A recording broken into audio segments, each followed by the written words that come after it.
Bueno, esta es una nueva entrega. Vamos a hablar en esta ocasión del logaritmo y la operación del logaritmo.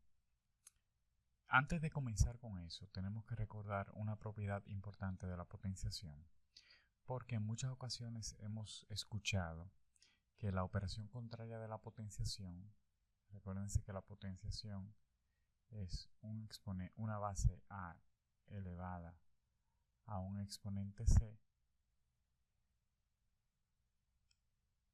lo que implica es un producto iterado de a por a tantas veces como indica el exponente c.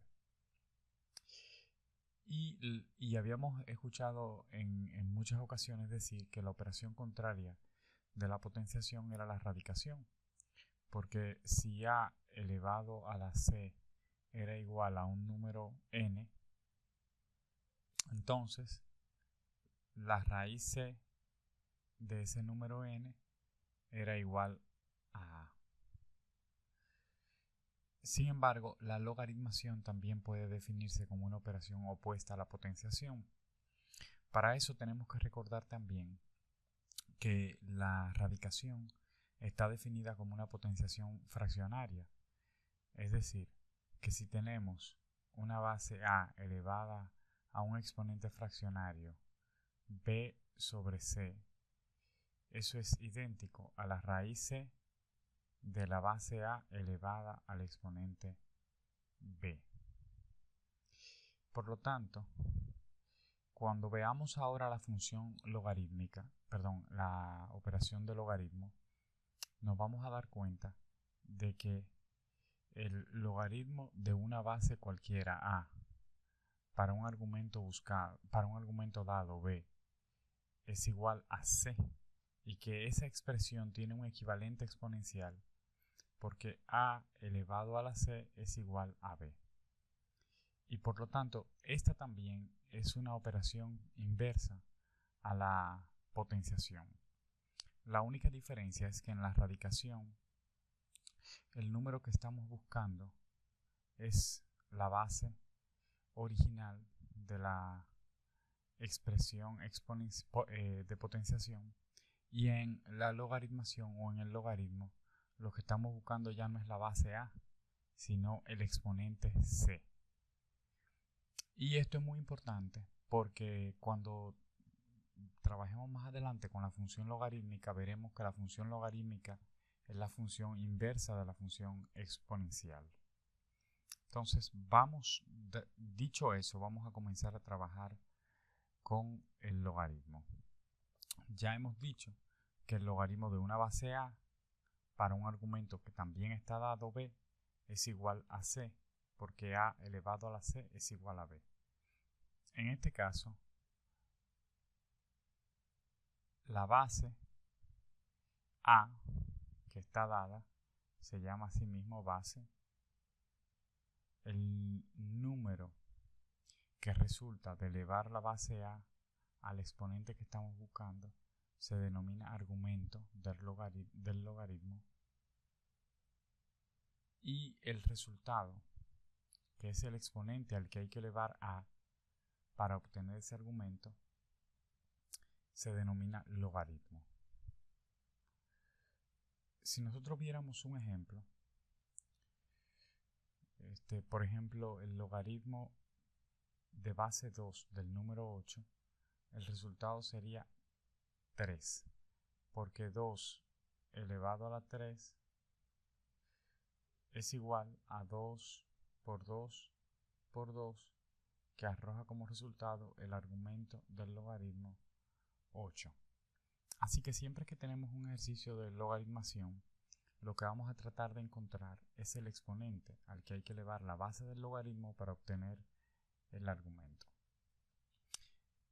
Otro ejemplo sería el logaritmo 5 de 625, que nos da como resultado 4, porque 5 elevado a la 4 es igual a 625. Es decir, 5 por 5 por 5 por 5. Dicho eso, también tenemos que considerar dos aspectos fundamentales. Primero, no está definido el logaritmo de una base negativa. Es decir, no existe el logaritmo a de un argumento b tal que a sea un número negativo, es decir, que a sea menor que 0. La razón para esto es muy sencilla. Imaginémonos que esta expresión, primero imaginémonos el caso hipotético en que tengamos el logaritmo a de un argumento b, de modo que a sea un número negativo.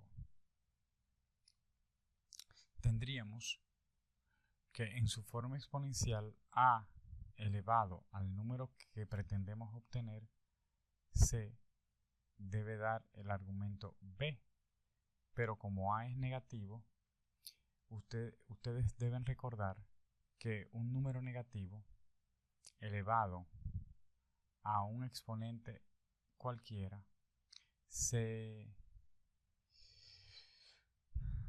va a dividir en dos posibilidades. Primero, si el exponente c es un número par, el resultado puede ser positivo. Pero si el exponente c es impar, entonces el resultado siempre será negativo. Por lo que de entrada, si la base a es negativa, hay un tipo específico de argumentos al que se le puede buscar ese logaritmo.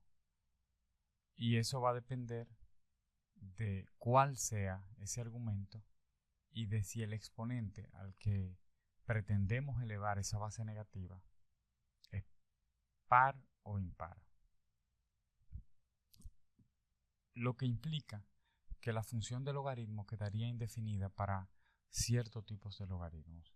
Por ejemplo, si tuviéramos el logaritmo de base menos 2 del número 8, no podría estar definido porque menos 2 elevado a la 3 no sería 8, sería menos 8. Y no tendríamos ningún valor, ningún logaritmo, o sea, ningún exponente al que pudiéramos elevar una base negativa para obtener un argumento positivo. Por esta razón, no buscamos nunca el logaritmo de una base negativa. No queda definido el logaritmo de una base negativa. Por una razón análoga, no existe tampoco el logaritmo de una base positiva, porque ya dijimos que no existe el de la base negativa, para un argumento negativo, es decir, para un b menor que 0. ¿Por qué? Bueno, porque si la base es positiva, si a es mayor que 0, cualquier número positivo elevado a un exponente cualquiera, par o impar, siempre va a arrojar como resultado un número positivo. A elevado a la n siempre va a ser mayor que 0. Siempre y cuando a sea mayor que 0.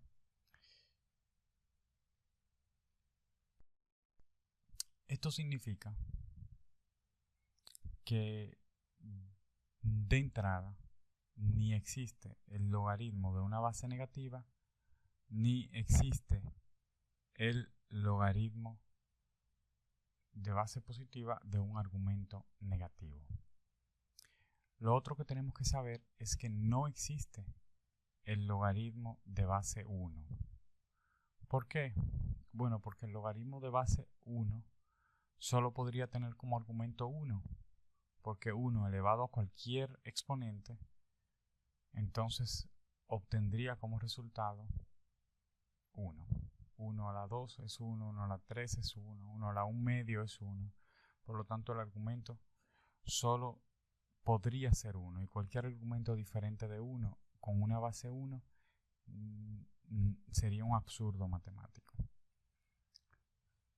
Entonces, ahora vamos a trabajar a partir de la próxima entrega con las propiedades de los logaritmos.